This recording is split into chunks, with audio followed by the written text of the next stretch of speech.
Well, hello, everyone, and welcome to the Just in Time Cafe's webinar. I'm Tracy O'Rourke, co-founder of the Just in Time Cafe. I'm going to be your moderator for today's webinar titled The 5 Habits of Highly Effective Lean Leaders, featuring my friend and colleague, Sammy Obara. Hi, Sammy. How are you today?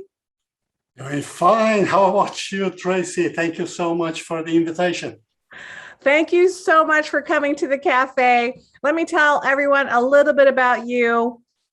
So first of all, Sammy is one of those consultants that all other consultants look up to. He's just a really good guy, and he's great at what he does, and he's a humble person too. So what's not to love about Sammy? Don't raise the expectations too much, Tracy. Thank you. All right. He is also a senior partner of Hancha.org, a consulting group that has built a strong reputation for transforming companies using the TPS lean philosophy, learned at Toyota, of course. Based in Carlsbad, California, with offices in Brazil and Japan, Hancha serves companies of all sizes and types with Toyota alumni. So guess what? Sammy learned and implemented the Toyota Production System, TPS, while at Toyota facilities in Japan, Brazil, Venezuela, and the US. And he has taught lean to consulting firms, educational organizations, and in humanitarian missions through Asia and Africa, which I love to hear about. And he looks really young, but he's got close to 40 years of lean experience. He has helped more than 450 companies in their TPS journeys, and he has introduced lean to environments ranging from hospitals to military, government, and a variety of sectors in the private field. And he has a master's in technology management, also as a faculty member with the Lean Enterprise Institute at San Diego State.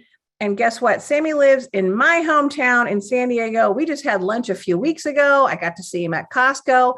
And he lives with his wife and twin boys. How old are your twin boys now, Sammy? They're turning 10 in 2 weeks. 10? Oh my goodness. Crazy. And before we started this webinar, we were talking with Sammy, and I said, Sammy, you're just so easy to listen to. And he says, well, my wife doesn't agree with that. Don't say that on record. No, now I'm in trouble. That's okay.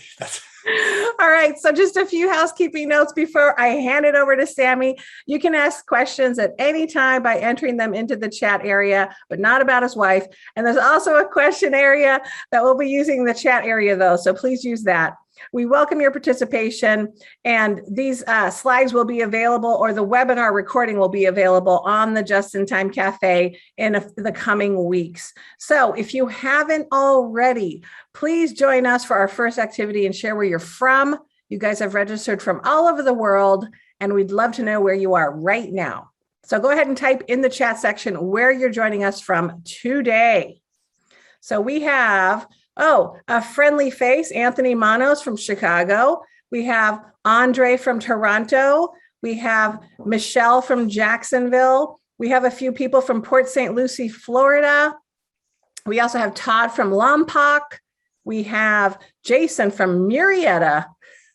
And also we have Fila from Tampa Bay, Florida. We also have Katie. Hi, Katie. How are you? From the Central Coast. Scott from Orange County. Marika from Portland, Corey from Canada. We've also got representation in Seattle, Portland, Washington, Wisconsin, Saskatchewan, Michigan, Tokyo, Texas, Sacramento, Mexico, and India. You've got an international draw, Sammy. So I am going to hand it over to you. And Bruce says he's in Boston and his twins just graduated college and got jobs. Very nice. Very good. Yeah, my cereal bills are coming to 2 boxes a day at Costco. People already know me by it. Here comes the dad of the twins. All right, Sammy, over to you. We are so happy to have you today. Yes, and thank you so much for the invite. It's a big pleasure to be here. And the first thing, I think I will just correct one thing here on the title. It's not the 5 habits. It's just 5. And I put the 5. Everybody thinks those are the 5. I think there are many more. So we will talk a little bit more about those 5 because it's just 60 minutes that we have. But I'm pretty sure that this is just a scratch on the tip of the iceberg. And this is not something that I read. It's something that I observed over many, many years, decades, working with Toyota. And so, those lean leaders. Does that mean that if you have those 5, you're going to succeed? There's no guarantee. I don't think so. To be honest, I don't think that's enough. But there is a guarantee, though.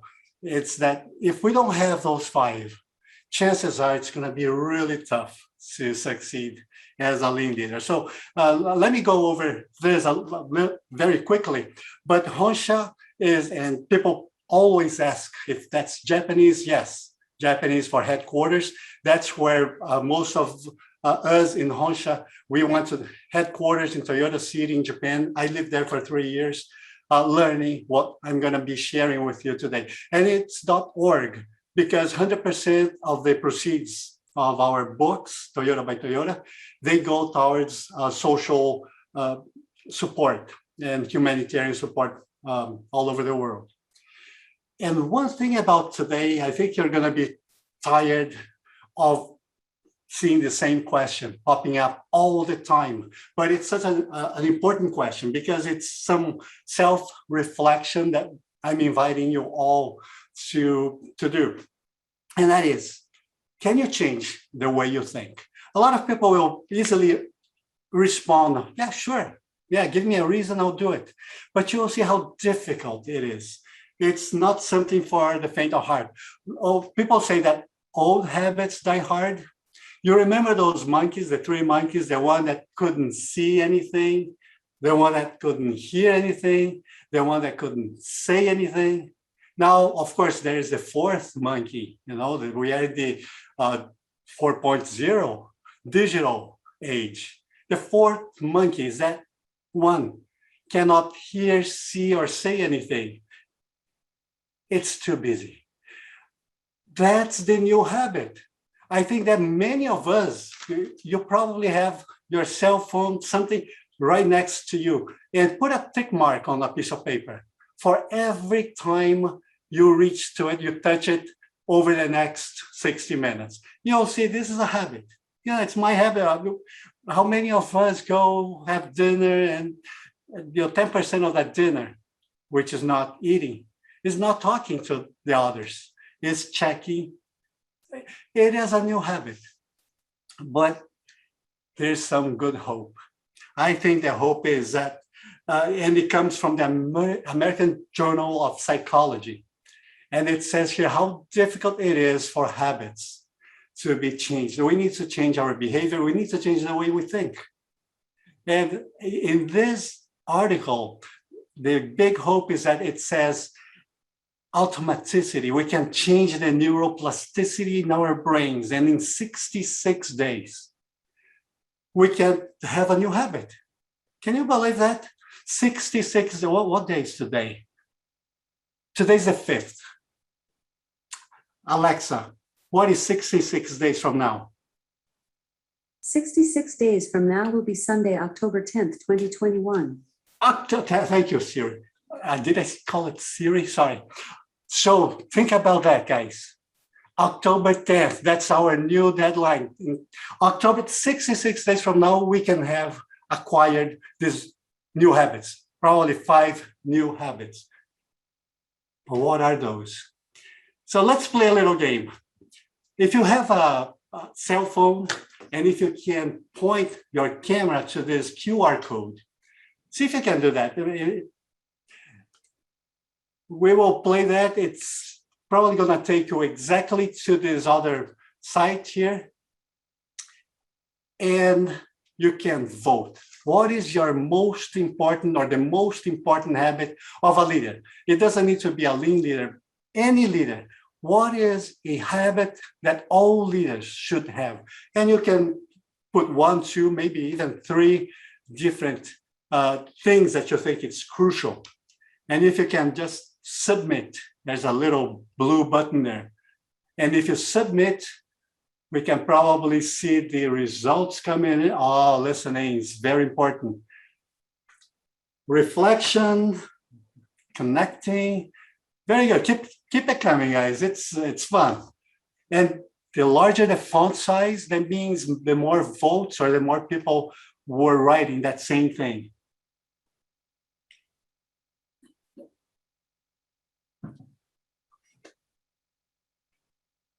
Excellent. Well, let's give you guys 5 more minutes. I'm gonna just go refill my coffee. And when I come back, I just kidding. See, Tracy was, what? 5 minutes? Yeah. What? I got to do a song and dance until you come back with your coffee? What? That will be fun. That will be fun. But, well, I can see that listening became a little bit larger than the others, huh? Yeah. And there's multiple listings of Yes. listening, active listening.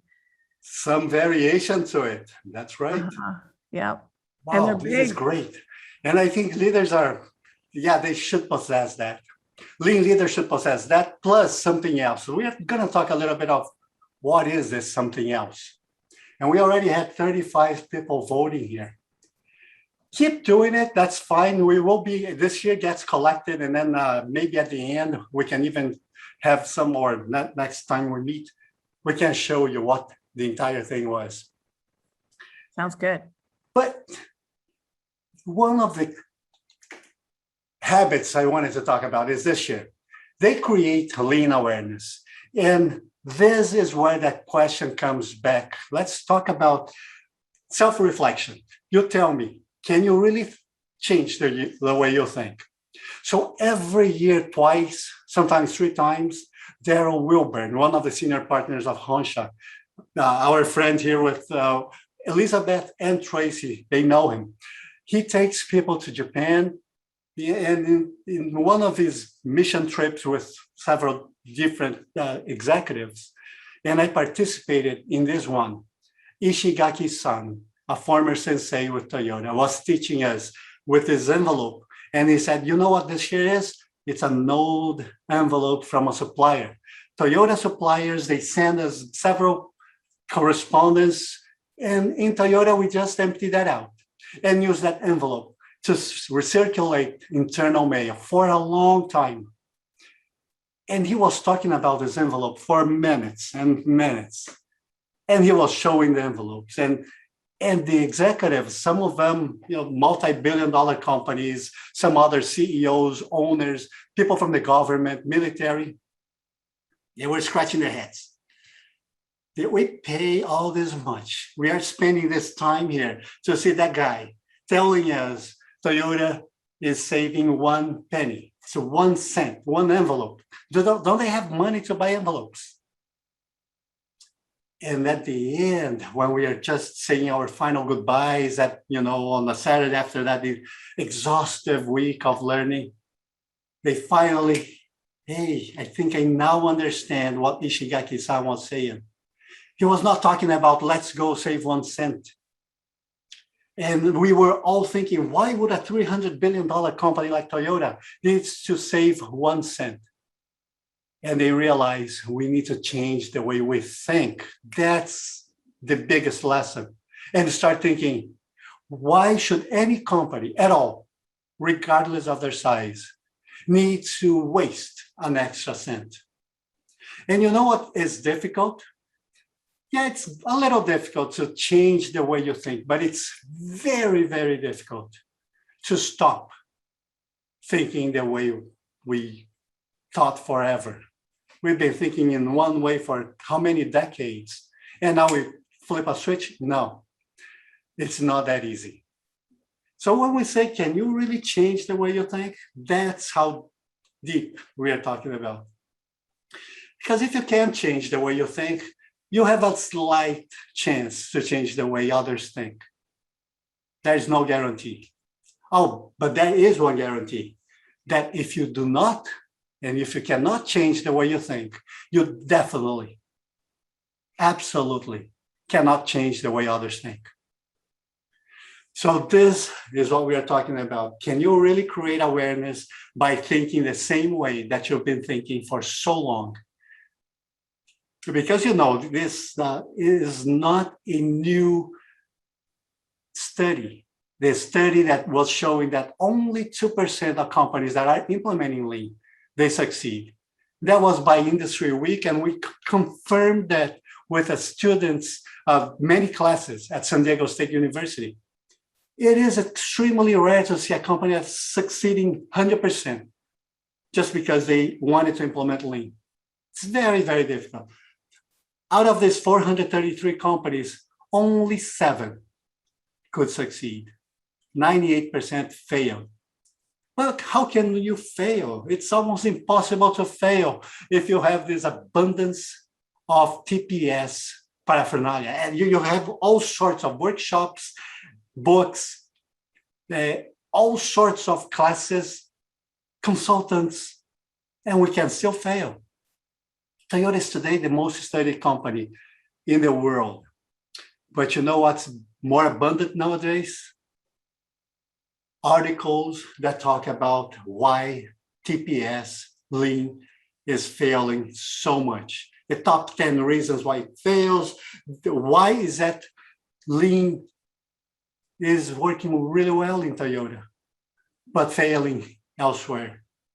And some studies showing 98% failure, some others articles and white papers talking about that, and all goes down to one thing. It's leadership. We need to change some of the habits if you want to see changes really taking place. That's why it's so important to ask yourself this question, and even more important to answer that honestly within yourself.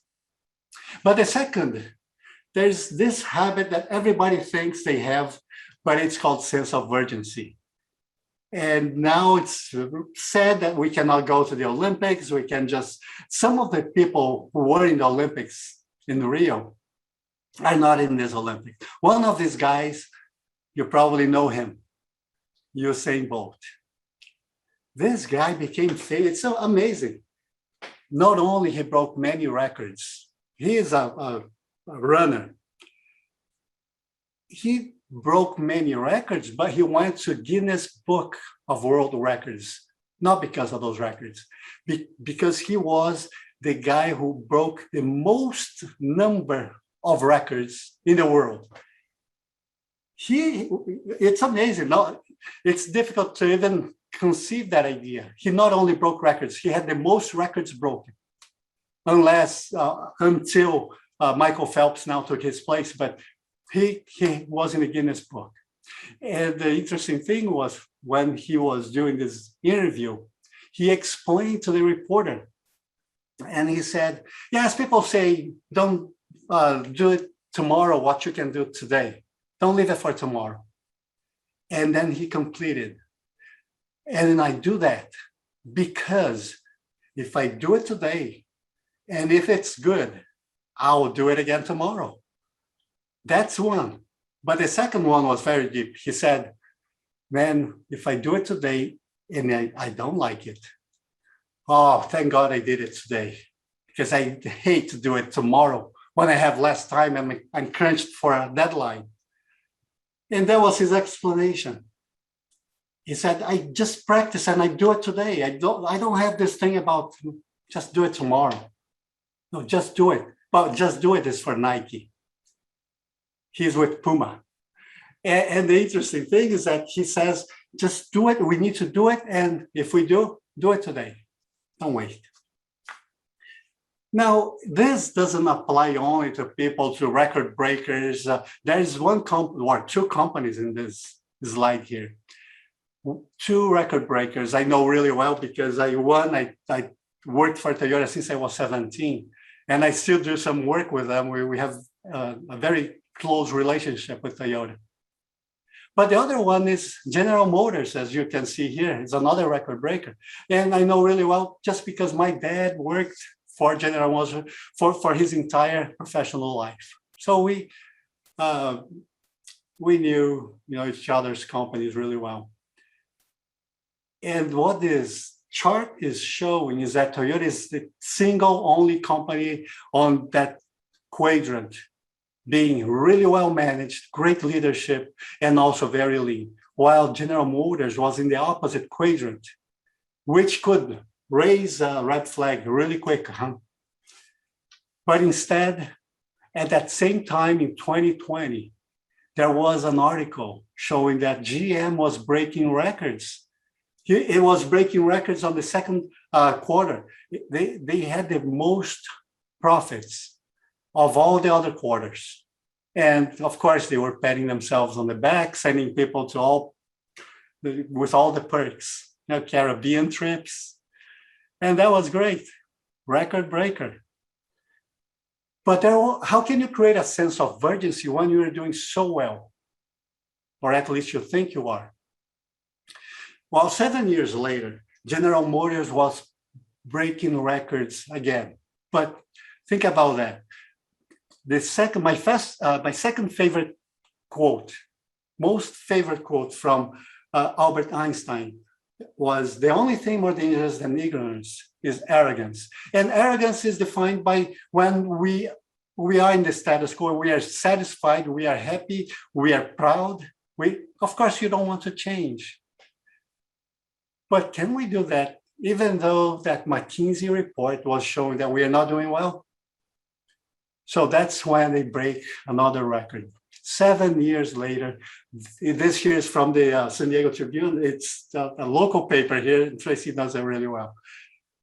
General Motors was breaking records again, but this time, worst loss in quarter. And that happened over and over until 2 years after that, they were filing for bankruptcy. And that was USA Today. Isn't that sad?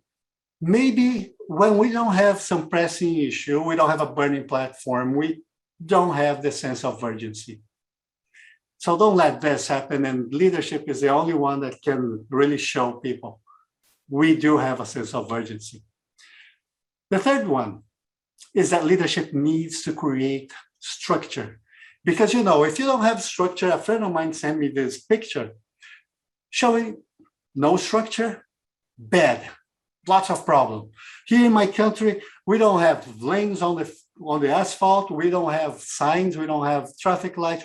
It's zero structure. It's chaotic. But another friend showed me this to counter argument this year. And he said, well, here in my country, we have a lot of structure. And that doesn't mean it's good either.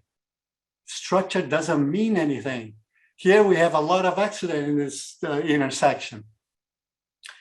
And if you contrast that with what we see in Toyota, with all the lanes painted, the segments of attack time painted on the floor, what is the pitch, when the car will move and when it's going to stop at the sign of a problem? How far can the air gun reach and the person can go with the car that's running, fairly fast?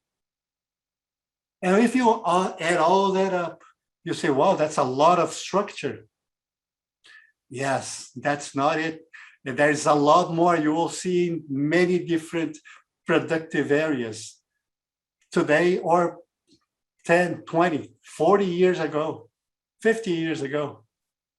It's all highly regimented, regulated, and structured. And not only in the production, you can go to the office and you'll see that plans, for example, for the Toyota Kaizen Circle. Can you see, for example, Brazil? Brazil was planned to start the presentation at 1:17 p.m. and finish at 1:33. It's not, let's do it, 30 minutes each. No, we don't need 30 minutes. Sometimes we need only 12 or 11 or 9. We don't need to round up everything just because it makes it easier for us to memorize. And then you start eliminating waste here and there. And then, you don't need to call the photographer anytime before 4:08. We already know exactly what time that person needs to be there. Wow, this is an overkill. Well, if we want to eliminate waste from our processes, there are a few things we can do. That's really not an overkill. It's just a matter of us following procedures, putting procedures in place and following them. Now let's talk about following. Following procedures is a pain. Take a look at this picture. What do you guys see happening? Anything calls your attention? Because I'll let you know. What calls my attention here is that count how many people are there and how dangerous it is that none of them, not even one, none of them is wearing safety goggles. Isn't that crazy? It's absurd. That means if the forklift truck falls on them, it can hurt their eyes. Don't you think? Isn't that the first thing that jumped to you, calls your attention? It's extremely dangerous. You have to wear safety goggles. Well, let me tell you, this is the least of their problems, as you can say. But how many times you see things like this happening, but in a more subtle way? Like here, you see this person. It's one company we visited, and we saw that he was not wearing his. But there was a sign right next to him saying mandatory use of safety goggles. Machine was operating. But that's happening all the time. And we're not talking about safety. We are talking about compliance to standards. Maybe we are not following the hour-by-hour production status board. Maybe we are not following what many people call 4 S's, 5 S's, or even more S's. People added so many S's that they forgot to. Most important thing here is we need to do this so we can see abnormalities, we can see waste, and we can correct.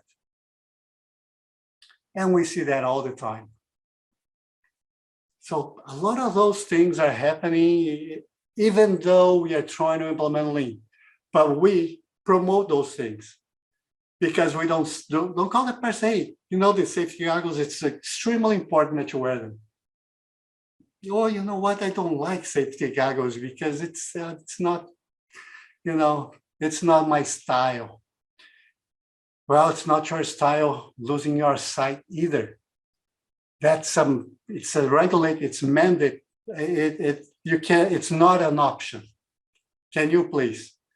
And even though it's such an easy thing to comply, to enforce, we don't do that. Much less, guys, we have a 5S thing here, we need to comply with that. As soon as people see that you don't care as a leader, you don't care about compliance, they know you're promoting that lack of discipline, disobedience to the rules, complacency, all those habits. And that's why we are saying this must be a habit. Otherwise, you implement something, it doesn't get followed. Let's play that game again. This is one last game here because it can be an interesting finding. If you can point your camera once again and vote. Let's see if it's working. What are you promoting or letting it go or letting it pass?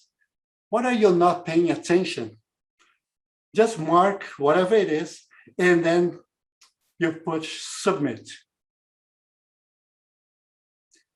And we have two people voting now. Oh, we had probably 30 something in the last time. I think some people are still voting.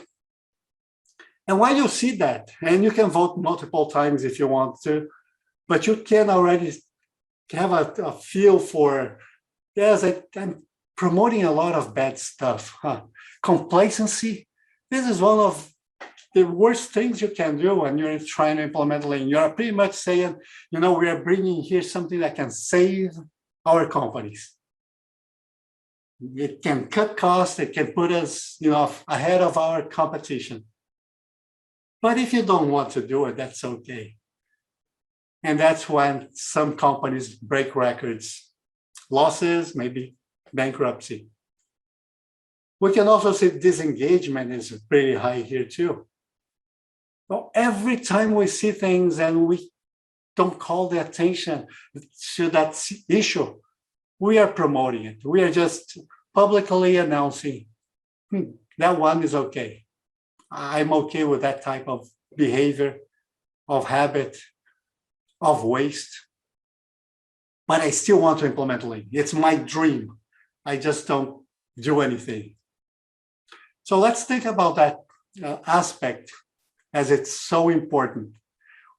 Leaders must ensure compliance. And the fifth habit, we're talking about, let's just take a last look here. Very good. There's one that's the other. I think we need to create one more category. But the last one here is they develop problem solvers. Well, they develop people in many areas, but problem solving is extreme. It's not an option.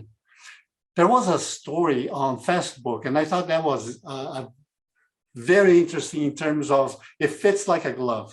It's talking about, it's a long story, but it has this little portion here, the excerpt, that I thought could be a great example. So Jim Wiseman, he was a manager at that time, and he was very proud of everything that he was doing in Toyota. He was managing a big department, great team, showing all the great things until this president that was in the same meeting said, Jim-san, Mr. Cho here is the president. He kind of looked at Jim and said, Jim-san, we all know you are a good manager.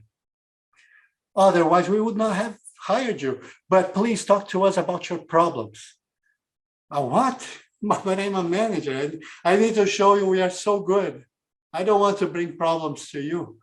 Now the president said, hey, bring your problems to surface so we can all work on them. If we can't, we can get better. There's the only way we can get better is if we can see problems. And we already have our people well developed to solve them. Well, they do. Toyota is one of those companies I admire for many things, but this one is amazing. You know what they do to people who are maybe 6 months, 1 year, less than 1 full year working in Toyota? They give them this important, crucial key instrument. It's a little cord called andon. It goes along the assembly line and many other production lines.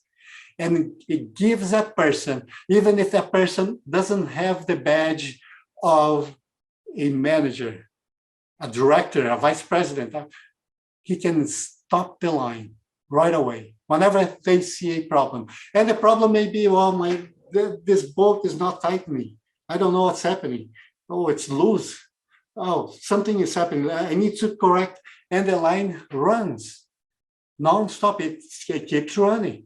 If you don't solve that problem until a certain point, which is in another 15 seconds maybe, the line is going to stop. You have to pull that end-on cord and try to solve that. Otherwise, the line stops. Well, the assembly line in Alexa's plant, the one that we take people to in Miyata, in Japan, in Kyushu, it's one Lexus every 55 seconds. Now, start imagine one entire built Lexus every minute. And now you put this in the hands of somebody who doesn't even have a title. He's not a supervisor, not a team leader. He is a guy who's assembling. And now you give him the key. Hey, if you have any problem, pull this here and we stop the line. Oh, you're going to stop my Lexus, the car I'm working? No, I'm going to stop the entire line that carries all those 100 units because everything is on top of the same conveyor belt.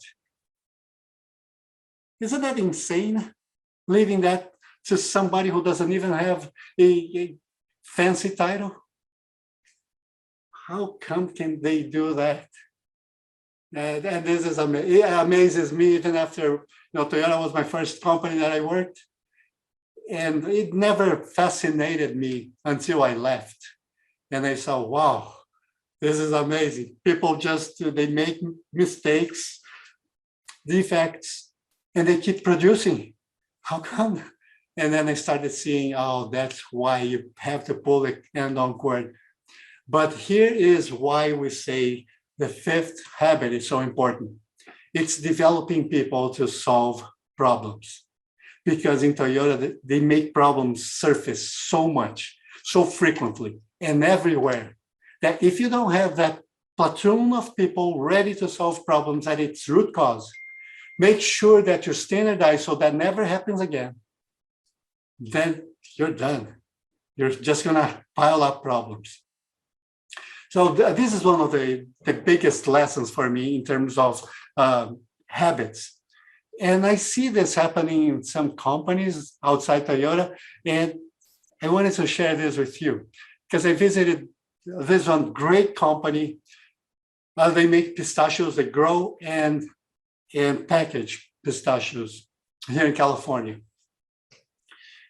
I just love this company. But when I went to visit the first time, there were so many pistachios on the floor and pistachio shells. And a high executive there who went to the reception desk and said, "Oh, Sammy, thank you for coming." And I was with Paco, another friend of ours, he works for Honsha too. Hey, let me show you, the place there. And we went through the entire factory and he was just kicking the pistachios out of the way. Here and pistachios there, and I saw everybody was doing the same. A pistachio. And I'm thinking, isn't that amazing? Pistachio is what they grow, that's their product, that's what they pack, it's their service, it's what brings food to their table, education to the kids, healthcare, it brings everything. It's their livelihood. And they were just kicking it out. And that was remarkable to me. Because then I start thinking, wow, what would it be like if it was in Toyota and there was a Corolla right in front of me? Would I kick it? What if there was an engine here ready to be assembled right in front of me? Will I just kick it away? Oh, no, but this is not a fair comparison, Sammy, because pistachios, they are worth nothing. It's not like a car. You can't compare. Well, maybe we can compare. A kilo of pistachio might be more expensive than a kilo of Corolla. And it's not the price of that thing that matters. It's how we see it. So that's the behavior I couldn't really understand until I see, a place where we have too much abundance. Maybe we also have this, just let it go. A place where we don't have problem-solving skills. What would I do? I see a lot of problems here, but do you want me to solve them? So just let it go. There are so many of those habits that because we don't have them, just let it go. And we are still dreaming of becoming lean one day. That really doesn't happen that way. I was with Daryl. I think some of you already heard of Daryl, but I was with him in the Czech Republic, another great company. And I love this company to death because, we've been working with them for almost 15 years in several countries. We are talking about since from Brazil to Mexico to Siberia to many places in Europe. But this one in the Czech Republic called my attention because when we were touring the plant, the general manager saw some of these candies on the floor and he went there, bent over, picked it up and said, "Hey, Joey, can you tell me what's happening here? I see some candies on the floor. Is the machine broken? I need to throw them out." Yes, the company doesn't reuse those candies, that they don't sell it to you. They just throw it out. And Joey said, "Oh, I don't know, boss. Let me check." And then he bent over, he looked at there was a deflector and he said, "Oh, I know where it's coming from. The deflector is loose." And then the GM, the general manager said, "Oh, why is it loose?" And Joey says, "Well, let me see. Oh, I see. It's because there's a boat that's loose here. And why? And then Joey bends over again and says, oh, it's because of this gasket. There's a little, rubber washer. It's kind of dried out. Oh, but why? Oh, it's because it doesn't have that Vaseline. It doesn't have the lubricant. So it's probably when, the maintenance people came and washed the thing here. And it was forgetfulness. And then he was asking again, but why do you think they forgot about that? It's probably because it's not in the maintenance, total productive maintenance logbook, checklist. There's something missing there. To what the general manager said, I think that's it. Can you go check? And once you check with the guys in maintenance, if this is missing, can you just tell them to add that? And tomorrow, by exactly that same time, I'm going to be back here again. If you already have that corrected, just give it to me and I can do the yokoten. Yokoten means I can take a look and see where else it applies and multiply that to every single other process that can use, either here in the Czech Republic or in any of our other over 100 plants around the world. And that's what they did. And that was amazing because that's exactly what the coach should be doing. The person there, the leader, was mentoring somebody in problem solving, asking why many times. And when we do that, now we are creating a platoon of problem solvers. We're developing a lot of people. And this is what I'm encouraging everybody to do. Let's take a look at these 5 habits. Let's take a look at which ones we already possess and really well. This is the way I showed you on the slides and in the examples. And what are the ones that we can improve a little bit? But more than that, what's even more important than just, I don't have this habit, I'm going to start, is you honestly asking yourself when. Because remember, according to Alexa, October 10th, we can have the same meeting again in October 10th, where everybody, over 40 people here, will be able to say, that day, yes, I started. And see, I changed my habit and I possess these new 5 habits. And now I feel a lot more equipped, better equipped to change the culture in my company. This is an experience, guys. Now, at the same time, we can say, I'll do it tomorrow. I'll leave it for tomorrow. Chances are that it's not going to be 10th of October that we are going to be talking about you reaching those new habits. Or 11th of October, just because you delayed one day. Chances are that tomorrow will never come. It'll always be tomorrow. Did I tell you about this guy here? Usain Bolt? This guy broke so many records. I won't bore you with the same story I already told you. But it's amazing that he said, no, tomorrow. I don't care about tomorrow, I care about today. And maybe without knowing or on purpose, remember Nike said, just do it. Now they have this new billboard in New York. And it says there, yesterday, you said tomorrow. And this, I think it's the reflection we need to start thinking. Because it doesn't matter how many more, I want to know more habits. Oh, wait a minute, did you start already? Do you acquire, are you proficient on the things that you already learned? So this is my message to you, and hopefully you will embark in it's a journey of changing yourself first if you want to change your operations. And that is changing your habits so you can become a better lean leader. And this is what I wanted to share with you. I know that there might be questions, and Tracy is probably selecting some. Tracy, would you like to cover some of the questions or go over some of the slides on the next chapters? Yes, we do have a few questions. So first of all, my first question, I have one. So Yokoten, I had not heard that before. And did you say it means that you apply a learning to everywhere, right? Like replication of that learning? Is that what it means? Yes, it's one of those Japanese words that don't have a good translation into English or into any other language, but it's almost lateral deployment. Okay. So once you have to capitalize on the improvements that you made.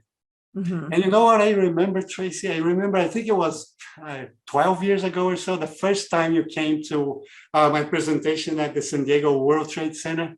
You Uh-huh. had a question. Do you remember what the question you asked me? No, I'm shocked you remember. I do remember. I It do must have been remember. a pretty inspiring or crazy question. It was crazy. Now you asked, hey, Sammy, I like this TPS thing and 5S. Do you apply that at your home? That's why I never invited you to come and visit me. I don't. No, the answer is I don't. But yes, I still remember that question. You were with Karen Martin. Like, nope, next question. Amazing, huh? Well, yes, applying it at home can be challenging, right? Okay, so let's see. If anybody has any additional questions, go ahead and type them in the chat window. So what would you say is the most important habit of all of those that you've mentioned, Sammy? So yes, this is that's one of the tough ones because when we talk about habits, it's difficult to rank them. And when you talk about lean techniques, it's difficult to rank them. Why? Because they don't work by themselves. It's not like a toolbox where you can say, oh, this is the best one. Now the second best is this other tool. And habits is the same thing. It doesn't matter how great of a habit you have in problem solving, for example, and developing other people to solve problems. If you don't create standards, that will make problems surface. That's one example. Or you're very good at developing a habit of creating standards, but poor habit in ensuring compliance. So everybody's complacent and everybody wants to do the way they want. Uh-huh. So it's difficult to rank. I'd say they are equally important and one wouldn't work well without the others. Okay, good. So I have another question for you about that. Which one do you see has the biggest opportunity? So that, like, when you work with organizations, are they ranked in the order of, is the ranking important, or are they all five important? But I think most importantly, which one do you see is has the biggest gap? Yeah, but you know what we see quite a bit nowadays is that companies, they want to implement starting from Andon. Oh, I like Andon, that cord, it's great. And they forget that, no, we don't bring things in a separated way. However, if we start thinking about we are building a house and there is the foundation, and if we don't do the foundation really well, I'd say that one of the first ones in the foundation would be techniques like 5S, because they are supposedly enough for us to be able to see abnormalities. If we don't have that, it's difficult for us to start doing some other things. The other thing interesting is if we cannot do 5S well and ensure compliance to that, it already tells us the future. It tells us we're going to fail. Yeah. Who are we kidding about? The first one we cannot even comply with. Why are you seeking another one, or even worse, the sixth, seventh? There are companies implementing 10 S's, while Toyota is still in 4 S's. They don't have 5S, it's 4 S's. And now we see many people already trying to find the 7th, 8th without having the 4 S's in place. So yes, I think that it's safe to reason that maybe the 4, 5, 6 S's is one of the first ones that will help us and has lots of opportunities there. Yes, wonderful. Thank you. Okay, let's see if a few more questions come in. Why don't we go ahead and finish some of the other slides, and then we'll see if there's any additional questions that come in. So a couple of things coming up in the near future. So I'm going to be doing a webinar August 19th, actually, is a Thursday, 11 a.m. It's called How Lean Process Walks Motivate People to Improve. So what is it about process walks that helps people want to change? So we'll talk a little bit about what process walks are, and then a little bit about why they work so well. Because I've really seen them work really well, and I'm often shocked and surprised at the impact it can have. So we'll be talking about that coming up in the near future. And Elizabeth put the link if you want to register for that webinar. We also have on the next slide is an improv workshop that Elizabeth Swan is going to be teaching. And that is going to be August 18th at 9 a.m. in the moment, using improv as a people skill. So if you didn't know this already about Elizabeth, she did some interesting work at the Boston Improv. And she has really shows that improv is like problem solving on stage. And she really brings to the table a lot of interesting techniques that we really wouldn't think about. And she talks about them in the workshop. And I've attended the workshop. It's a lot of fun, and you do learn a lot, and very enjoyable. So definitely sign up for that.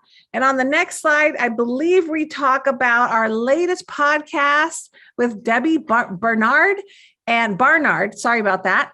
And we really got a chance to talk with her. She is a lean healthcare expert, currently on assignment in Dubai. And really some of the interesting work she's doing out there. And she's going to be writing a book. So she told us about the book, and I can't wait for you guys to hear about the book because it sounds awesome. So I think those are all of our slides, right?